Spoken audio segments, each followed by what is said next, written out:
पहुंच गए सभी लोग? कहाँ पहुंचे?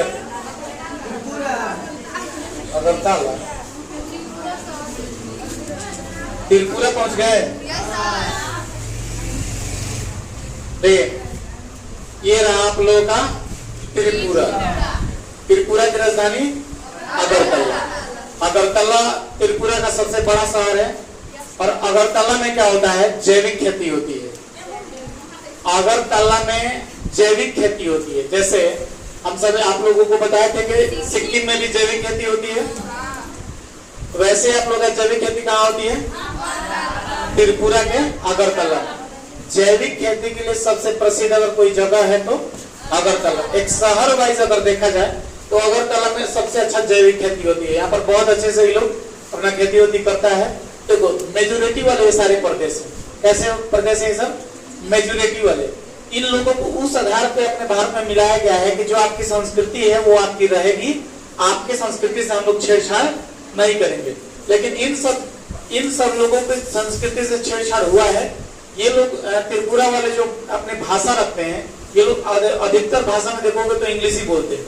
ये जितने भी प्रदेश थे, जब भारत गुलाम था उस समय इन लोगों की गुलामी नहीं थी। ये लोग बचे हुए प्रदेश थे। समझ में? आप लोग ये सोच रहे थे कि जब भारत गुलाम था तो क्या उस समय भी ये लोग गुलाम थे? नहीं थे। समझ में? तो इस तरीके से इन सभी लोगों का जो संबंध मिलता है, पुराणों में भी मिलता है इन लोगों का संबंध, महाभारत में भी इन लोगों का संबंध स्थापित किया जाता है। कौशल देश के रूप में इन लोगों को क्या कहते हैं, कई प्रदेशों के नाम से इन लोगों को जाना जाता है। सेवन सिस्टर्स में जो इन सब प्रदेश थे, ये सब लोग एक ही में पहले हुआ करते थे। लेकिन धीरे धीरे इन सबकी मेजोरिटी के चलते इन सभी लोगों को क्या कर दिया गया? अलग अलग कर दिया गया। तो उसी तरीके से अगरतला में बहुत अच्छा खेती हुआ करती है, जो जैविक खेती होती है। जैविक खेती के आधार पर ये लोग धान, गेहूं वगैरह, मक्का वक्का का सब चीज का खेती होती करता है। जैसे मेघालय में सब खेती करते हैं। हालांकि मेघालय तो आप लोगों को बताए थे कि मेघालय एक कैसा प्रदेश है। मेघालय एक प्रकार से ये पठारी प्रदेश है, जहाँ पर ये छोटा नागपुर के पठार में पूरा एरिया आ जाता है। बात क्या हुआ कि बांग्लादेश का एरिया धंसा, सारे पानी यहाँ पर आके आए। यहाँ पर आपकी ब्रह्मपुत्र नदी भी आई, गंगा नदी भी पानी लेके आई। और इधर से क्या हुआ कि बंगाल का खाड़ी का जो समुद्र था वो पूरे प्रदेश को, बांग्लादेश को क्या कर दिया? धसा दिया। उस धसाने के चलते पठारी क्षेत्र कहाँ चला गया? बंगाल की खाड़ी में गिर गया। लेकिन कुछ पठारी क्षेत्र बच गया जिसका नाम मेघालय है। मेघालय में 3 पहाड़ी आती है, गारो, खासी और जयंती। और उसके बाद आपके ये क्या कहते हैं, असम में एक पहाड़ी आती है जिसका नाम है मीकिर की पहाड़ी। यहाँ पर 4 जनजातियां रहती हैं। गारो जनजाति खासी के पास खासी जनजाति, जयंतिया के पास जयंतिया जनजाति और मीकिर के पास मीकिर जनजाति। जो यहाँ से वर्षा जब यहाँ से टकराती, जब ये मानसून यहाँ से जाता है तो किस पर्वत से टकराता है? खासी पर्वत से। और खासी से टकराता है और इधर ही चेरापूंजी और मानसीमा में जबरदस्त बारिश कराता है। और ये बारिश कराते कराते बिहार के ऊपर ही छोर से क्या हो जाता है? निकल जाता है। हालांकि बिहार में कोई पर्वत ना होने के चलते हम लोग के बिहार में ज्यादा बारिश नहीं होती है। तो इस तरीके से हम सभी लोग जानते हैं कि क्या त्रिपुरा में भी बारिश होती है? तो उतनी बारिश यहाँ भी नहीं होती, क्योंकि इधर भी पहाड़ कोई रोकने वाला नहीं होता है। तो ये बारिश पूरा चल जाता है ऊपर मेघालय के पास जाकर, तब बारिश करा के वापस लौटता है। तो त्रिपुरा के अगरतला में कैसी खेती होती है? जैविक खेती। 21 जनवरी 1972 को त्रिपुरा पूर्ण राज्य का दर्जा मिला था। कब मिला था इसको? 21 जनवरी 1972 को। 1972 को इसको क्या मिल गया? पूर्ण राज्य का दर्जा। देखो इस टाइप का इसका नक्शा है। 1972 में इसको पूर्ण राज्य का दर्जा मिल गया था। समझ में? त्रिपुरा के बारे में है।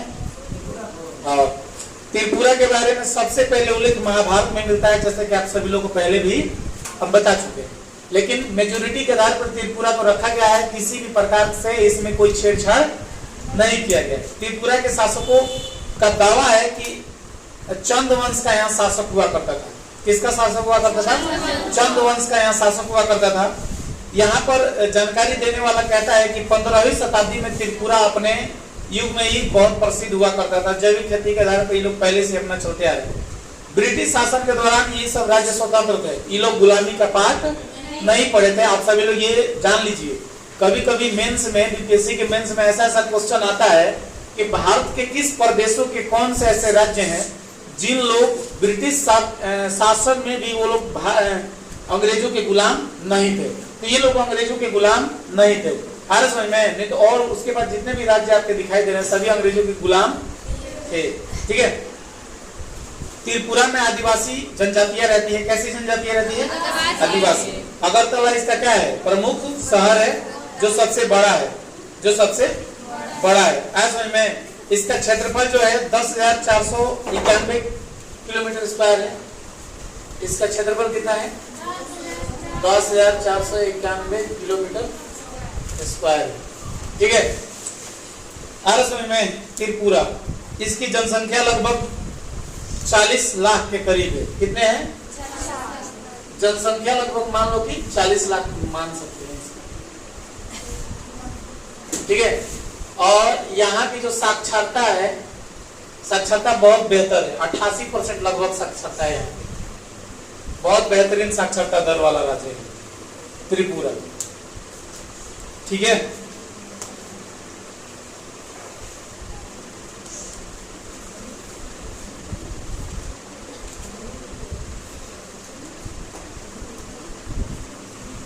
ठीक है। और यहाँ पर प्रमुख फसल रबर उगाया जाता है। क्या उगाया जाता है? रबर।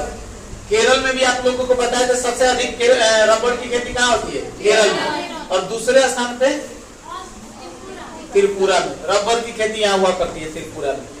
आगे समझ में? 3 ओर से बांग्लादेश से घिरा होने वाला राज्य का नाम बताइए। त्रिपुरा। आगे समझ में? कितने ओर से बांग्लादेश से घिरा है? 3। ठीक है। यहाँ पर रियांग और चकमा जनजाति रहती है। कैसी जनजातियां रहती हैं यहाँ पर? रियांग। कैसी जनजाति? रियांग या चकमा। यहाँ पर 2 जनजातियां रहती है। प्रमुख रूप से ये लोग आदिवासी है। कैसे लोग हैं ये लोग?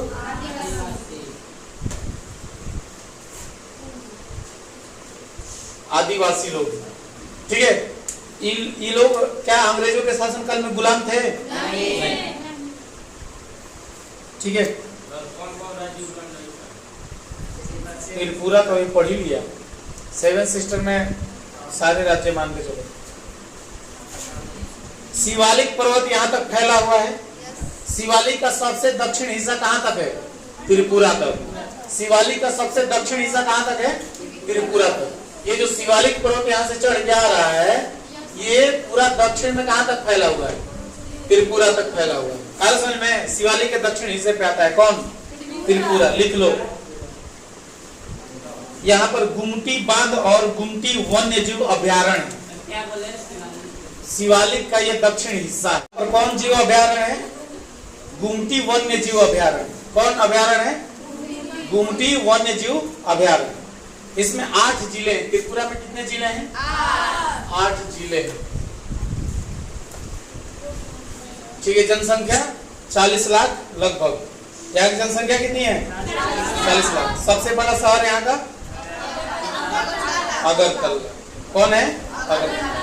यहाँ की औसत मतलब कि क्या कहते हैं इसको, साक्षरता कितनी है?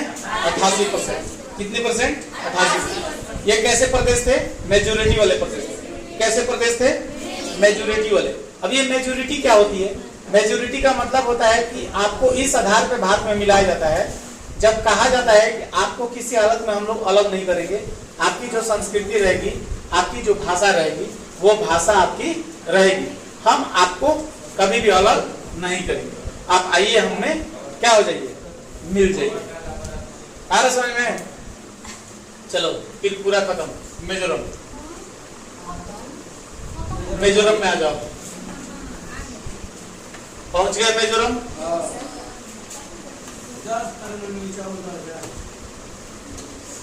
मिजोरम की कोई खास, त्रिपुरा और मिजोरम इन लोगों की कोई खास विशेषता नहीं है। यहाँ पर आप लोग देखिए मेजू की पहाड़ी होगी। मिजू या नीला पर्वत, वो तो आप लोगों को पता नहीं है। त्रिपुरा मिजोरम कर्क रेखा के बीचों बीच आता है। हाँ, तब कर्क रेखा पर 8 राज्य आते हैं।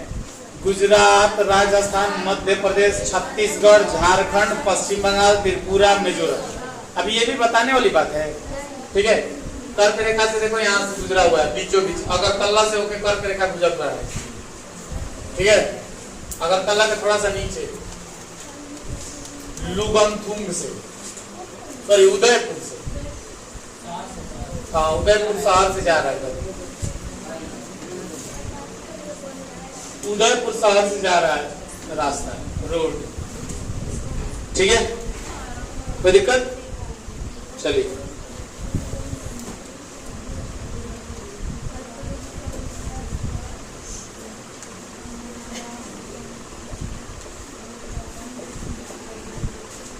मिजोरम पहुंच गए सभी लोग। मिजो की पहाड़ी देखो यहाँ से, त्रिपुरा से मिजोरम में गई होगी। मिजो की पहाड़ी, मिजो की पहाड़ी मिली, मिजो की पहाड़ी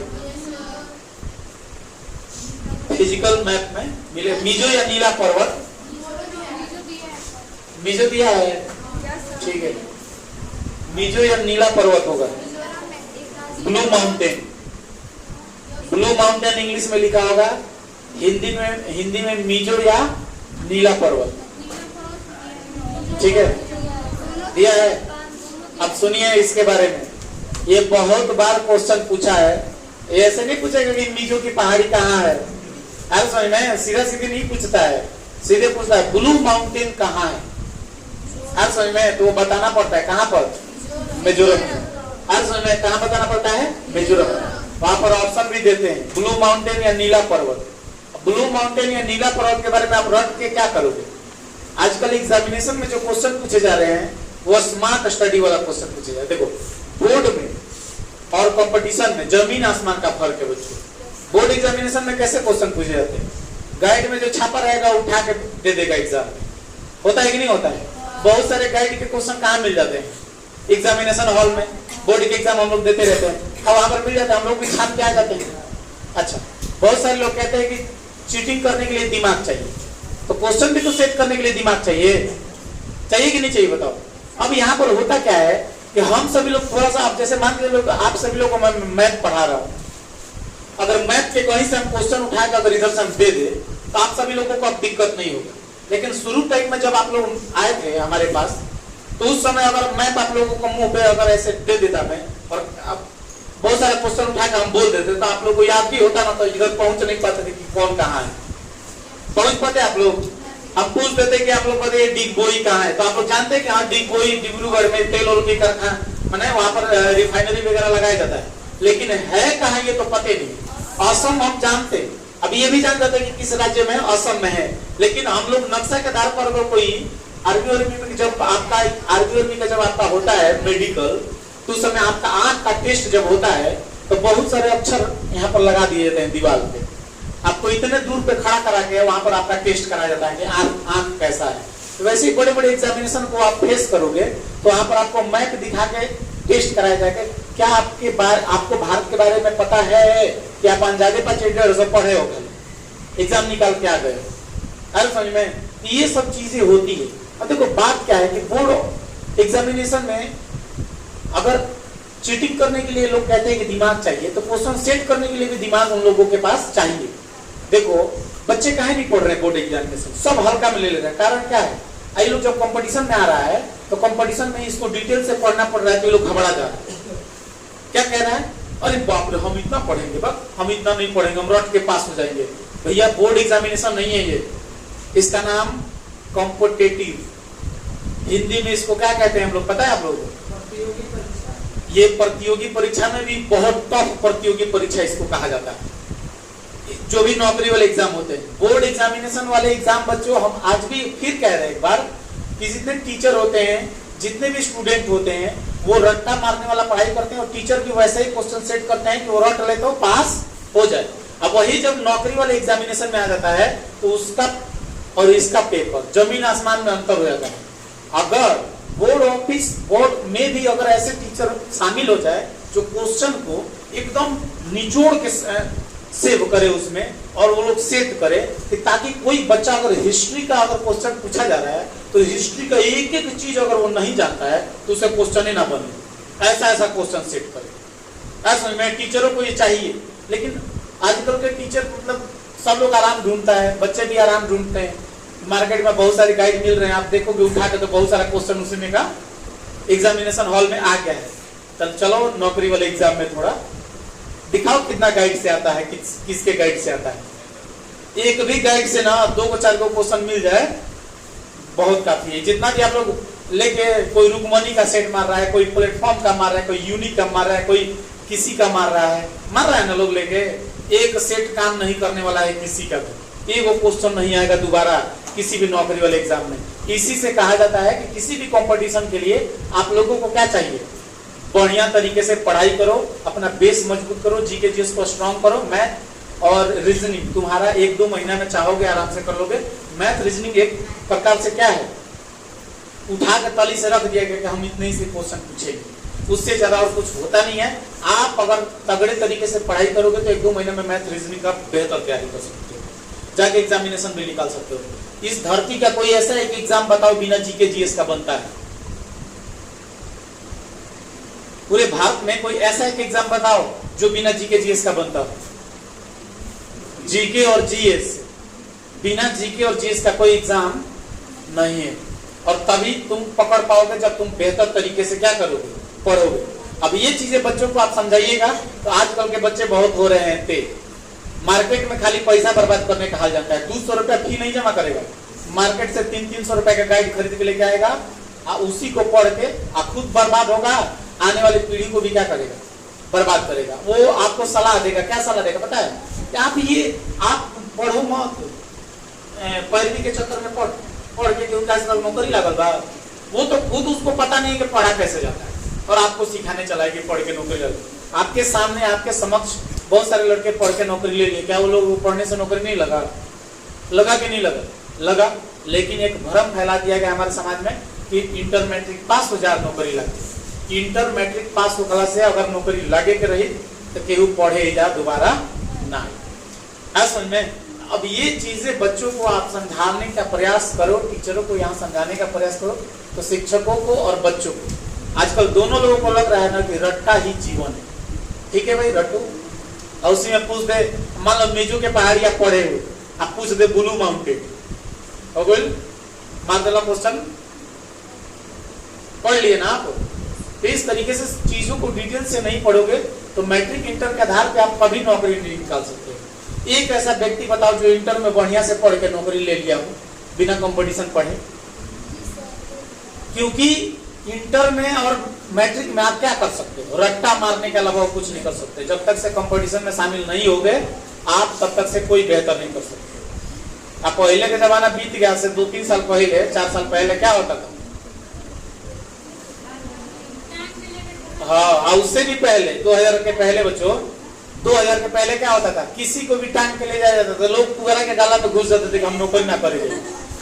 अब के जमाना में लोग कह रहे कि बढ़िया भल हम ले चलो, हम चलो कतनों टफ नौकरी होगा, लोग सोच रहा है। तो पहले के जमाने और अब के जमाने में क्या है, बहुत अंतर हो गया, डिफरेंट इतना हो गया कि मत ही पूछो आप। तो पढ़ने वाले के पास भी बुद्धि नहीं है, शिक्षकों के पास भी बुद्धि नहीं है, सब लोग उसी में लगा हुआ है। लगो भाई, किसको फर्क पड़ता है आपके ना लगने और लगने से? ये चीजें होती हैं। इसी से मेजो की पहाड़ी और इसको ब्लू माउंटेन हम लोग कहते हैं। और इसकी राजधानी कहाँ है बच्चों? आइजोल। कहाँ है राजधानी इसकी बताओ? मिजोरम की राजधानी। इसमें कितने जिले हैं? 11 जिले। क्षेत्रफल कितना है? 21,087। इसका क्षेत्रफल टोटल कितना है? 21,087 किलोमीटर स्क्वायर। जिला 11 जिला है। कितने जिले हैं यहाँ पर? 11 जिले। कोई दिक्कत है इसमें आप लोगों को? ग्रामीण क्षेत्र में बहुत काफी है। ये 27वां राज्य था हम लोगों का। कौन राज्य था हम लोगों का? 27वां राज्य था। इसको दर्जा 27वें राज्य के रूप में प्राप्त हुआ था। इसकी जनसंख्या जो है 10 लाख, मान लो 11 लाख के करीब है। कितनी है? 11 लाख के करीब है। पहाड़ी क्षेत्र है। कैसा क्षेत्र है बच्चों? पहाड़ी क्षेत्र है। कैसा क्षेत्र है ये? पहाड़ी क्षेत्र है। पहाड़ी क्षेत्र है। इसको मेजोरिटी के आधार पर ये कब, ये मतलब कि पूर्ण राज्य के रूप में आया। पूर्ण राज्य के रूप में 1987 में आया। कब आया ये? 1987, 20 फरवरी 1987। किस संशोधन के द्वारा? 53वें संशोधन के द्वारा। किस संशोधन के द्वारा? 53वें संशोधन के द्वारा। 53वां संशोधन हुआ यहाँ पर, और 1987 में इसको पूर्ण राज्य का दर्जा दे दिया गया। इसको किस राज्य का दर्जा दिया गया? पूर्ण राज्य का दर्जा मिला इसको। इसका पुराना नाम मिजो की भूमि थी। इसका पुराना नाम क्या था? मिजो की भूमि। मिजो की भूमि का मतलब होता है कि बहुत ज्यादा मीज, मतलब कि मीज जनजाति के लोग वहां रहते हैं। इसकी क्या कहते हैं, हम लोगों की मातृभाषा क्या है? हिंदी। और इसकी मातृभाषा क्या है? मिजोरम की इंग्लिश। कैसी भाषा है इसकी? यहाँ पर मिजोरम में आप तभी जा सकते हो जब आपको इंग्लिश आता है। आप समझ में? आपको इंग्लिश आएगा तब यहाँ पर आप मिजोरम में घूमने जाओगे। कोई दिक्कत इसमें आप लोगों को? साक्षरता यहाँ भी लगभग आपकी 83-84% है। ठीक है। हाँ, मिजोरम की भी साक्षरता बहुत अच्छी है। इधर पढ़े लिखे अच्छे लोग। ठीक है, 87-88% मार सकते हो लगभग।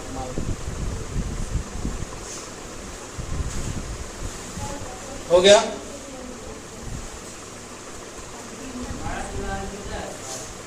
यहाँ का बड़ा जिला जो है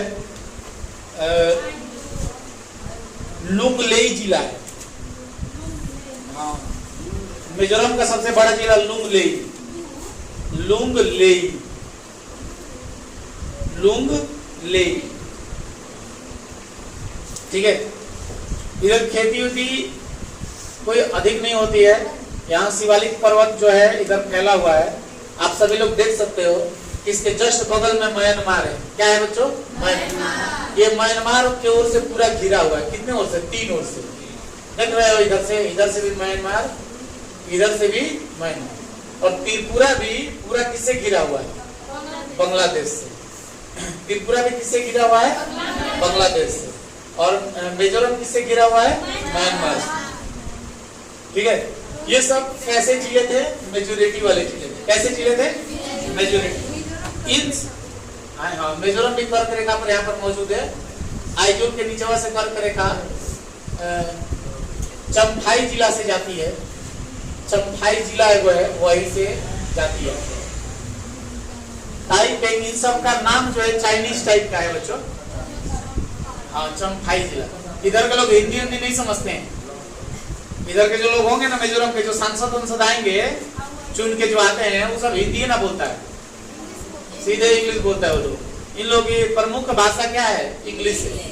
असम वाला तो थोड़ा हिंदी जानता है, लेकिन इन लोग का कम ना जानता है, क्योंकि म्यांमार पासी में। अब म्यांमार है तो म्यांमार का पुराना नाम क्या था? वर्धा था। क्या था म्यांमार का पुराना नाम? वर्ग। ऐसे में तो आप सभी लोगों को बताया जाएगा कब? जब वर्ल्ड मैप पढ़ाया जाएगा तब। अभी हम लोग क्या पढ़ रहे हैं? Indian map. इंडियन मैप में अभी क्या क्या पढ़ लिया हम लोग? त्रिपुरा और मिजोरम। त्रिपुरा और मिजोरम। चलो अब कुछ रिवीजन कराते हैं, फटाफट आप लोग बताते जाइए। सभी लोग देखिए इधर, विद्यार्थियों बोर्ड पे देखो, कोई नीचे नहीं देखेगा। सब लोग देखो, अंदाजा सब लोग को हो गया होगा। सभी लोग देखिएगा। ये कौन सा राज्य है? असम। असम है। इस क्षेत्र में कौन कौन से जिले आते हैं? हाँ, ये किस लिए जाना जाता है? तेल शोधक कारखाना। यहाँ पर रिफाइनरी भी सबसे पहले स्थापित हुआ था। कहाँ पर? असम, दिग्बोई। समझ में? ये कौन सी नदी निकल के आ रही है? ब्रह्मपुत्र नदी। कौन नदी? सारा कचड़ा उचड़ा इधर से बटोर के कौन लेके आती है? इधर की सबसे गंदी नदी ब्रह्मपुत्र नदी। कहाँ से प्रवेश कर जाती है बांग्लादेश में? धुबरी से। कहाँ से? धुबरी से। विश्व का, एशिया का सबसे बड़ा नदी द्वीप का नाम मांजुली। अभी उसको क्या बना दिया गया है? जिला बना दिया गया है। और वहीं पर एक अभ्यारण्य है जिसका नाम बताइए आप सभी लोग? काजीरंगा। वो किस लिए जाना जाता है? गेंडा के लिए। वहाँ पर क्या पाए जाते हैं? अब बताइए, यहाँ पर एक अभ्यारण्य, इसका नाम बताइए मुझे? मानस। ये किस लिए फेमस है? हाथी के लिए। हाथियों के लिए बहुत ज्यादा। यहाँ पर जाओगे आप घूमने तो हाथी होती बड़ी मैंने मिलती है यहाँ पर बहुत सारी। जितने भी आप लोग डिस्कवरी चैनल वगैरह में हाथी उथी देखते हो ना, ये सब अमेजन जंगल से। कहाँ से है? अमेजन जंगल। यहाँ पर अमेजन जंगल है। यहाँ पर कौन सा जंगल आता है अपना? अमेजन जंगल है। ऐसा समझना, जब वर्ल्ड मैप पढ़ाएंगे तो सभी चीजों के बारे में आप सभी लोग जानकारी देंगे, तो उस समय लेके चलेंगे तो आप सभी लोगों को बहुत सारी जानकारियां प्राप्त होंगी, बहुत सारे देशों के बारे में। पूरे विश्व में 196 देश है, 196 देशों के बारे में हम लोग पढ़ेंगे बढ़िया तरीके से एकदम। अरे समझ में, एशिया में कितने देश है, यूरोप में कितने देश है, अमेरिका में कितने देश है, उत्तरी अमेरिका, दक्षिण अमेरिका में कितने देश है, अफ्रीका में कितने देश है। अरे समझ में, ऑस्ट्रेलिया में और सारे देश हैं या नहीं। ऑस्ट्रेलिया की जो डूब गया महाद्वीप, उसका नाम क्या था? सभी लोगों को पता होगा, क्या नाम था? अरे में ये सारी चीजें के बारे में हम सभी लोग अभी जानने जाएंगे, लेकिन ये सब विश्व के हम लोग मेजोरिटी में पढ़ जाएंगे। अरे समझ में, तो चलिए आप लोग ये बताइए, यहाँ पर असम की राजधानी कहाँ है? दिसपुर के बगल में एक शहर है, बताइए इसका नाम? गुवाहाटी। गुवाहाटी में किस चीज का मंदिर है? कामाख्या मंदिर। सबसे फेमस मंदिर उधर का कामाख्या। समझ में, वहाँ का सबसे बढ़िया शहर गुवाहाटी। सबसे बढ़िया शहर गुवाहाटी। बताओ यहाँ पर कौन सा पर्वत पाया जाता है? निकिर। किस पर्वत? निकिर। बताइए मेघालय नीचे, नीचे क्या है? मेघालय। सबसे ज्यादा बाढ़ कहाँ आता है? सबसे ज्यादा वर्षा कहाँ होती है? मेघालय। मानसीन राम कहाँ पर? मानसीन राम से थोड़ा सा अगर चेंज हो कर दिया जाए तो देखा जाए तो कहाँ चला गया? चेरापूंजी। कहाँ पहुँच गया आप? सबसे अधिक वर्षा चेरापूंजी। तब कहाँ? मेघालय। तब ये वर्षा घूम के कहाँ चली जाती है? भारत के ये सारे पश्चिमी छोर पे। त्रिपुरा में देखा जाए तो सबसे बड़ा शहर अगरतला। त्रिपुरा की कोई खास विशेषता नहीं है, यहाँ पर कैसी खेती होती है? जैविक खेती। मिजोरम में देखा जाए तो आइजोल। आइजोल है मिजोरम में। कौन सा पर्वत है? मिजो की पहाड़ी। मिजो की पहाड़ी को हम लोग क्या कहते हैं? ब्लू माउंटेन, या उसको हम लोग क्या कहते हैं? हम लोग नीला पर्वत। अरे समझ में, तो ये सारी चीजें हम लोगों को मिल जाती है। अब यहाँ से बचा मणिपुर, नागालैंड और अरुणाचल प्रदेश। 3 राज्य इधर के बच गए हैं, ठीक है। अब इन सब चीजों के बारे में हम लोग आगे पढ़ लेंगे। बताइए सिक्किम में, सिक्किम की राजधानी सिक्किम में कितने दर है? पहला नाथुला, जयललिता। ऐसे में यहाँ पर भारत में सबसे ऊंची चोटी कंचनजंगा। भारत की सबसे ऊंची चोटी ऐसे में विश्व की सबसे ऊंची चोटी माउंट एवरेस्ट। ऐसे में भारत में विश्व की सबसे ऊंची चोटी। सिक्किम कैसा प्रदेश है? जैविक प्रदेश। सिक्किम कैसा प्रदेश है? जैविक। ये हम लोग के भारत का गोवा के बाद सबसे छोटा राज्य है। समझ में, जैविक प्रदेश है, बहुत बढ़िया प्रदेश है। यहाँ पर जैविक खेती ज्यादा होती है। आप सभी लोग बताए थे कि बड़ी इलायची की खेती कहाँ होती है? सिक्किम में। अब आते हैं हम लोग छोटी इलायची की खेती कहाँ होती है? अब आते हैं हम सभी लोग यहाँ पर पश्चिम बंगाल में। बंगाल हम लोगों का पूरा ये बंगाल था, लेकिन ये पाकिस्तान के चलते, जिन्ना के चलते बंगाल को कितने भागों में बांट दिया गया? तो ये जब बंगाल बना तो पूर्वी बंगाल क्या बन गया? बांग्लादेश। पश्चिमी बंगाल क्या बन गया? हमारा राज्य पश्चिमी बंगाल बन गया। यार समझ में, यहाँ जब गंगा नदी प्रवेश करती है तो ये जो है बांग्लादेश में जाती है तो क्या कहलाती है? पद्मा। और इधर से आती है ब्रह्मपुत्र नदी तो जमुना। अच्छा, मिलती है तो मेघना। आगे बढ़े तो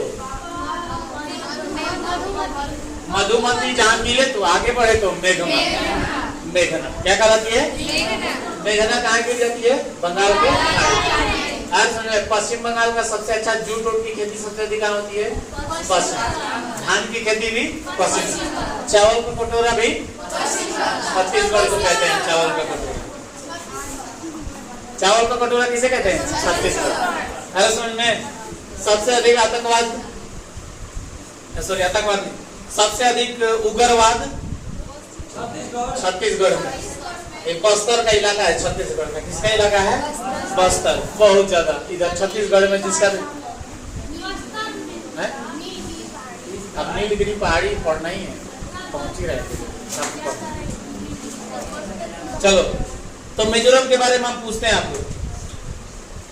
मिजोरम में सबसे ज्यादा ईसाई धर्म के लोग रहते हैं। कैसे धर्म के लोग रहते हैं? कितने परसेंट? 87%। इसकी राजधानी कहाँ है? आइजोल। पूर्वोत्तर का सबसे दक्षिण राज्य का नाम बताइए। मिजोरम। पूर्वोत्तर का सबसे दक्षिण राज्य मिजोरम। अरे देखो ना, पूर्वोत्तर में 7 सिस्टर में सबसे दक्षिण में कौन मौजूद है? मिजोरम है। सबसे दक्षिण में कौन मौजूद है? मिजोरम मौजूद है। आया समझ में? कोई दिक्कत है इसमें आप लोगों को बच्चों? यहाँ पर कौन पर्वत है? नीला। ठीक है, जो म्यांमार के साथ क्या बनाता है? सीमा। ठीक है, यहां से देखो आप लोग, वो है क्या कहते हैं मैप में आप लोग देखो, यहाँ पर आराकान पर्वत होगा, यहाँ से ज्यादा होगा। आराकान पर्वत इसके साथ जो है सीमा बना रहा होगा। आराकान पर्वत, हाँ आराकान। नहीं, प्रैक्टिकल में ये में देखो, प्राकृतिक में देखो, आराकान पर्वत मिजोरम के नीचे। आराकान पर्वत इधर देखो मेरे को, इधर इस साइड में देखो आराकान पर्वत, म्यांमार की तरफ। नहीं मिला? वर्ल्ड मैप निकाल के देखो, world map physical, world map का फिजिकल निकालो।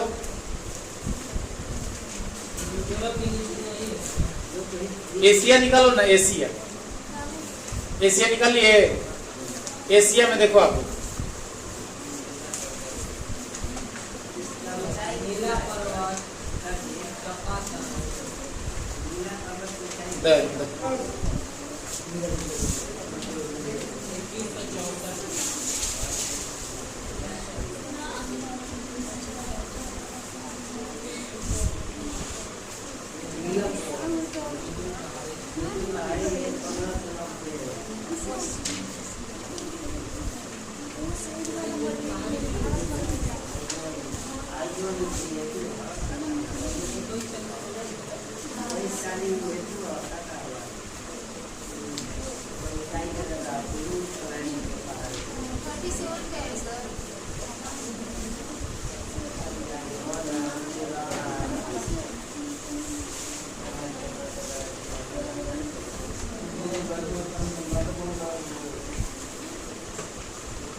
आराकान पर्वत भी है।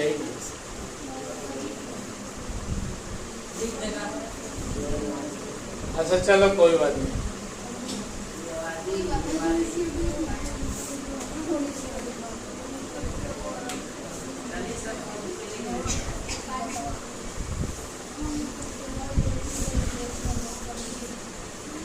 अच्छा कोई बात नहीं, इसको हम लोग जब पढ़ेंगे तो हम बता देंगे आपको।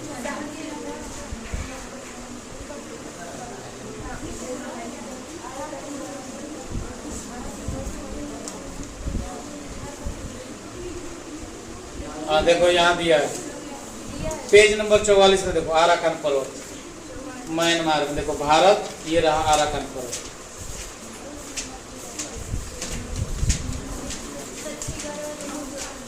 देखो ये रहा आराकान पर्वत। देखो मिला,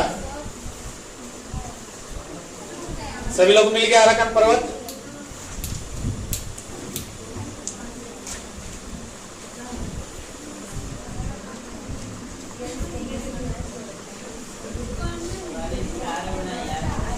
ठीक है बच्चों, कोई दिक्कत?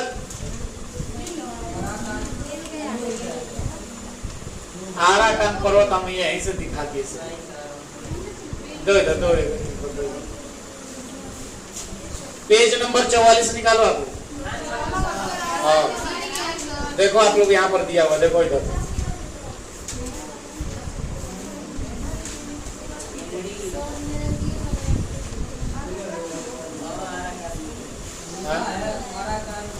उसमें आप निकालिए ना, म्यांमार निकालो उसमें, म्यांमार। हाँ हाँ भाई, आराकान यूमू, वो लोग पर्वत को यूमू बोलता है।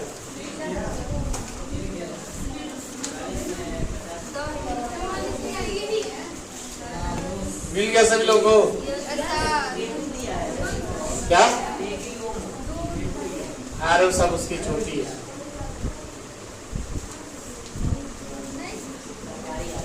मिला सभी को। दो इधर तक, दो इधर को।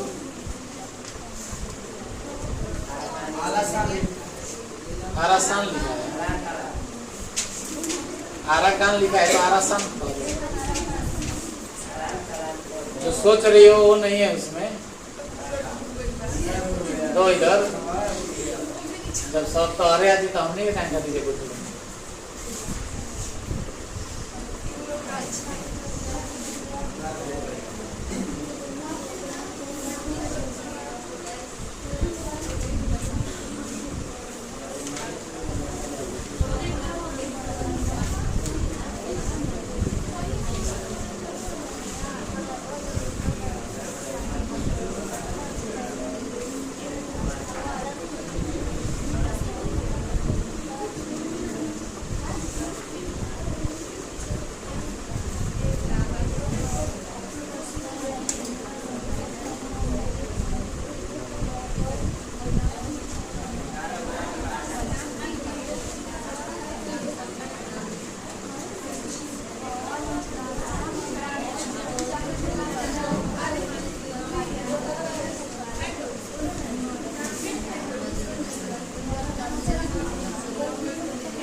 किसका किसका नक्शा स्कूल वाला है? स्कूल वाला में पेज नंबर बताओ तो।